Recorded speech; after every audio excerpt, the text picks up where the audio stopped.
Magandang umaga po sa atin lahat. Araw pa ngayon ng Biyernes. Andito po si Professor Tonton Contreras sa isa na naman edisyon ng Usapang Politika dito sa Facebook Live at sa YouTube. Maikli lang po ang Usapang Politika natin kung natandaan ninyo ng isang araw. Anong huling linggo? Last week sinabi ko sa inyo hindi tayo mag-usapang politika sapagkat ako po ngayon ay nasa isang komperensya ng Philippine Political Science Association dito sa Iligan City. Kaya lang naman ako nag-live ngayon kasi may importanteng announcement ako. Mula po next week, ang usapang politika po ay magiging isang beses na lang sa isang linggo. Teka muna, huwag kayong malulungkot kasi mayroong kapalit yan. Ako po ay nagdesisyon na sa halip na maging 3 times a week ang ating usapang politika, ito ay magiging once a week na lang at gaganapin po natin kada Sabado. Sabado na po ang usapang politika. At mas pahabain po natin ang usapang politika at ang magiging format ng ating usapang politika, hindi na lang po siya isang topic sa kada isang episode. Pipilitin natin at least makadalawa o tatlo dahil pag-uusapan. Bakit po ganun? Sapagkat ako po ay may ibabalita sa inyong maganda. Ako po ay pagbigyan ng pagkakataon na magkaroon ng hindi naman sariling programa, kundi sariling papel sa PTB4. Makikita nyo na po ako doon araw-araw mula Lunes hanggang Biyernes, kada umaga, maagang maaga po ito, at magbibigay po tayo ng mga komentaryo. Pero hindi po ito buong kasing haba ng usapang politika ng mga 20 minutes. Ito pa ay from 5 to 7 minutes lang. Actually, gusto ko nga pong i-share sa inyo yung teaser. Okay? So, i-share po natin yung teaser. Ah, Sana po ay magustuhan nyo. Abangan, malinaw at malalimang pagsusuri sa mga isyung pampolitika at polisiya ng pamahalaan.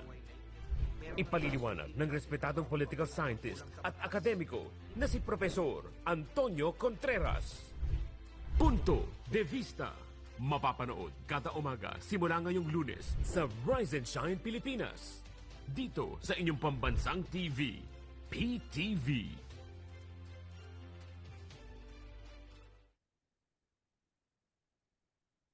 Yun po. Ang dahilan kung bakit ako po ay isang beses na lamang sa isang linggo mag-uusapang politika. Sapagkat tayo po ay magkakaroon ng isang bagong programa sa PTB4 na Punto de Vista.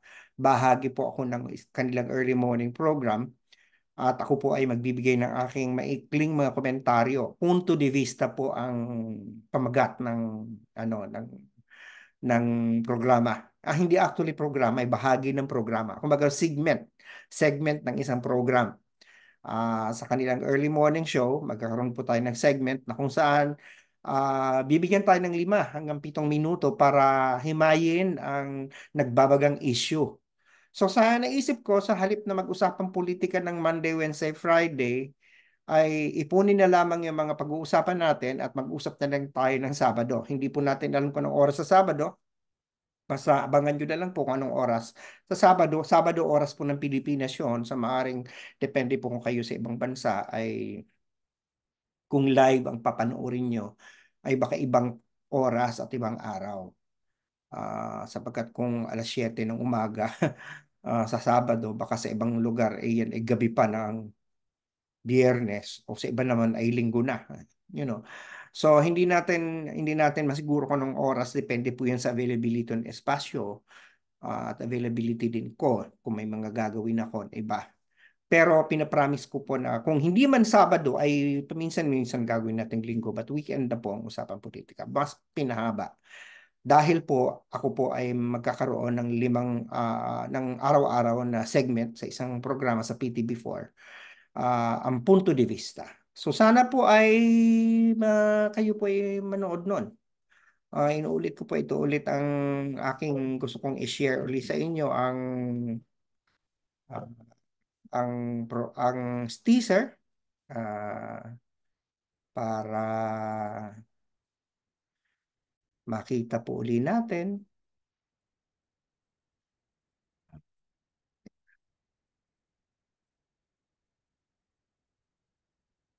Okay?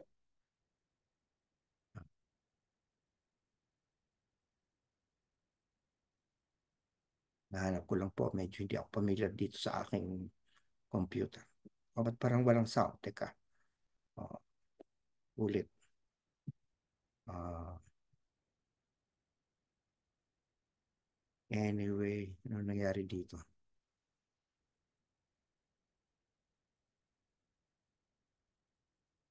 Anyway. Alam ko na kung bakit. Ah, Ganito ang sitwasyon. Isa-stop share muna natin, tapos i-share ko uli para makita ninyo uli yung share, yung ano, yung ah ah yan, share sound, 'di ba? Naka-share sound naman. Okay? Okay. Wala sound. Anyway, kanina po na-play ko na. Ba't kaya wala sound? Anyway, ah ah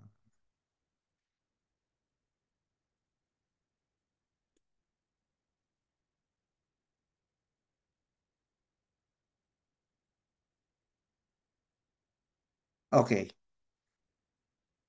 Okay.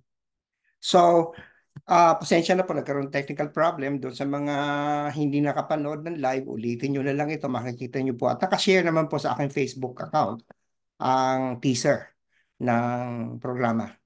Nagkakaroon lang po ng technical problem dito ngayon, ba't hindi ko ma-share na may sound ang ano ang ah ah, ang teaser. Anyway, kanina ipalabas ko na. So sige po, inuulit ko po, tayo po ay hindi magkakaroon na ng usapang politika ng 3 times a week, Monday, Wednesday, Friday.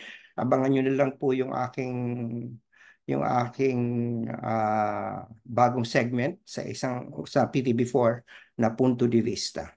Okay? So hanggang dyan lang muna tayo. At see you Monday sa PTB4. Ito po ay live sa PTB4 at saka sa radyo. Tapos, meron din po itong episode, may ano, replay din po to sa YouTube at saka sa ibang channels ng PTV4. Nabigyan po tayo ng pagkakataon. Sana mas mapalawak ko pa ang aking pagsilbi sa bayan dahil sabi sa akin ng UP Serve the People, at sana sa programang ito patuloy ko mapagturo sa inyong kaisipan, maplo sa mga puso at mapagpabago ng pananaw sa buhay, lalong-lalo sa usapan politikal. Kasi sabi ka sa akin ng UP Serve the People at sabi sa akin ng Lasal, Teach Mind, Touch Heart, and Transform Lives. Patuloy ko pong laging sasabihin, UP naming mahal, Animo Lasal. Kita-kita po tayo sa Lunes, sa Punto de Vista, Lunes hanggang Biyernes po yun, PDB4, umaga. Mga bandang alas 7, ko siguro i-air yung segment ko. At pagkatapos po nun, pag Sabado, tayo po ay mag-uusapan politika. Mas madadagdagan po yung ating oras ng pag-uusap dito. Okay? Sige pa. See you Monday. Lagi ko sinasabi, UP naming mahal, Ani Malasa. Magandang araw po sa ating lahat. Bye for now.